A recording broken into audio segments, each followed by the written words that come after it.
pasi ti takon shumë njerëz, mbi gjitha shumë shqiptarë musliman, ku e sheh të ardhmen ton pas 5 vjetëve? Unë për vete jam shumë optimist. Unë nuk e dua pesimizmin në jetë. Edhe pse të lëndojnë gjërat të cilat i shohim, ne kemi një rini të vrullshme, e cila kërkon shumë. Kemi Sfiduese pak për rinia.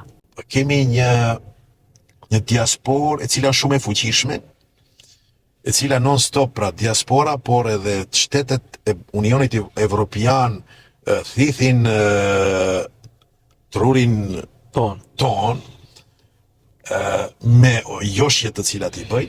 Ishtë pra, nëse duam ne që rinia jonë të jetë këtu, që të kemi, nëse kemi rini, s'kemi gjallëri, nuk kemi të ardhmene, ky vend do të na mbi popullohet me njerëz tjerë, ne i shohim se ma beso unë gjatë ligjërimit ditë të xhumos shoh fytyra të racave tjera të cilat janë prezent. Jo që i kam se vini kam xhamat edhe lojtarët e Shkëndijës janë nga Afrika. Jo shoh njerëz të cilët kanë ardhur në gurbet këtu, si tonë që kanë shkuar në Zvicër, në Gjermani, kudo në perëndim, kanë ardhur nga Pakistani, nga India dhe Bangladeshi. Nga Bangladeshi. Një ditë nëse nuk do të ketë shqiptar, kjo tokë nuk do të jetë më e shqiptarëve.